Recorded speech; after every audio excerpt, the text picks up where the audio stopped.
In a world that runs on money, one country prints it, spends it, and controls the system like a puppet master. That country is the United States, and right now, it's $33 trillion in debt. That's more than the GDP of every country in Europe combined, more than the economies of Africa and South America put together. Every single day, America pays $3 billion just in interest. And if that debt spiral continues, it won't just be Washington that crashes, it'll be the entire global financial system. Pause. Switch tone to curiosity. So what happens when the most trusted currency in the world starts losing that trust?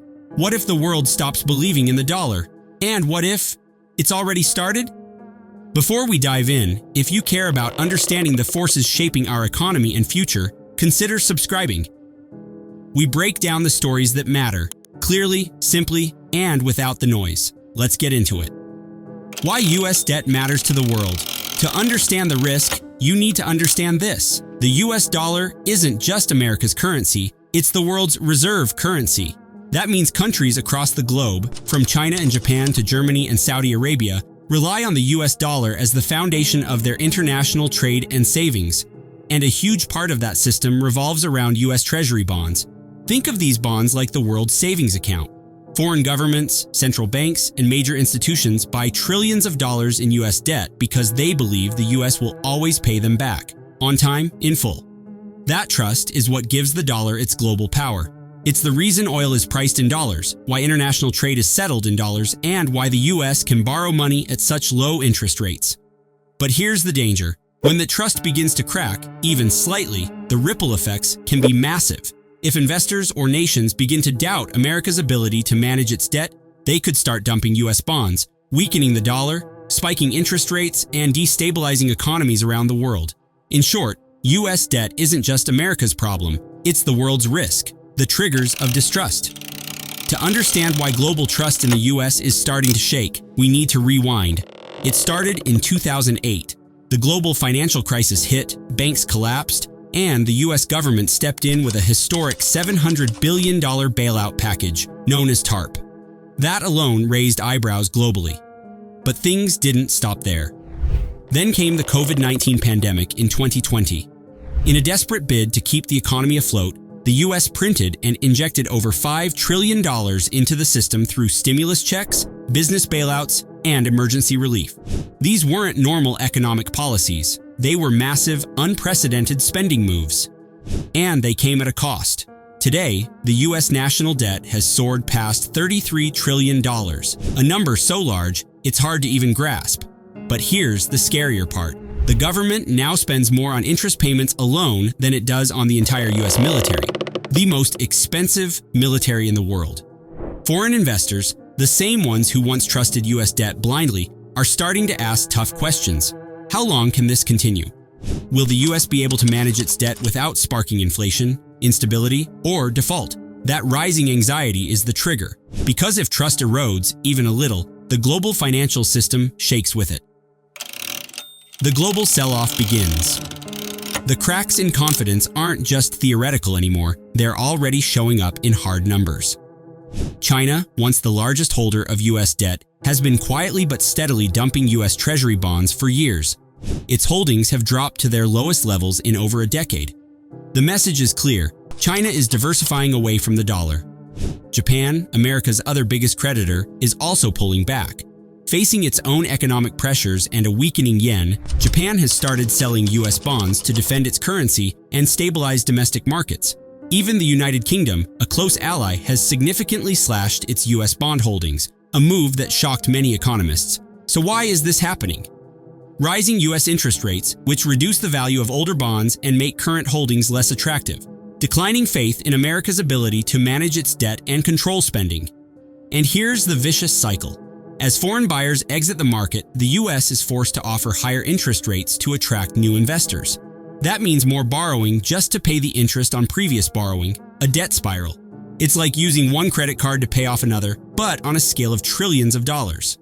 If this trend continues, the consequences could be devastating, not just for America, but for the entire global economy. The domino effect. When countries begin to sell off U.S. debt, the first major impact is on the strength of the U.S. dollar. As demand for U.S. Treasury bonds drops, confidence in the dollar begins to fade. And when the dollar weakens, it sends shockwaves through the entire global economy, starting right at home. Think about it. The United States imports most of its everyday goods: oil, electronics, machinery, clothing, even food. When the dollar loses value, all of those imports become more expensive. And what does that mean for everyday Americans? Rising prices. This is how inflation takes root, not just from local economic pressure, but from a weakening dollar on the global stage. To fight inflation, the Federal Reserve usually raises interest rates, but higher rates mean it becomes even more expensive for the U.S. government to borrow money.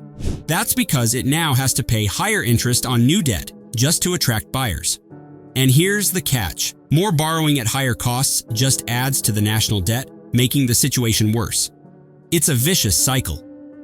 Countries sell U.S. bonds, the dollar weakens, imports become expensive, inflation rises, interest rates climb, debt explodes further. This cycle feeds itself, and once it gains momentum, it becomes incredibly difficult to break, without painful consequences for the economy and millions of households. History repeats. This kind of crisis isn't new, it's just new to America. Around the world, we've seen what happens when countries try to spend their way out of debt. Take Venezuela. Once one of the wealthiest nations in South America, it began printing money to cover government spending. At first, it seemed like a quick fix, but soon, inflation spiraled out of control. Prices doubled, tripled, and then exploded.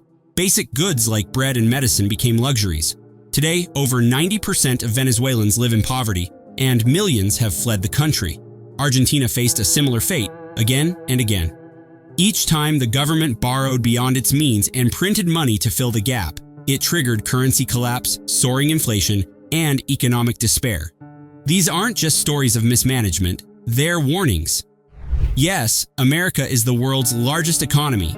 It controls the global reserve currency, but those advantages only hold as long as the world believes in them. And no country, no matter how rich or powerful, is immune to basic math. When debt grows faster than income, when spending outpaces revenue, and when printing money becomes the go-to solution, the outcome is always the same: inflation, instability, and eventual collapse.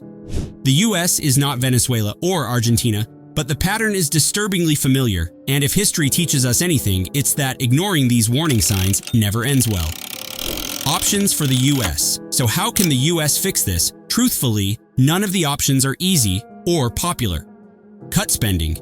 In theory, trimming the budget sounds reasonable, but in practice, over 70% of federal spending goes to Social Security, Medicare, and the military.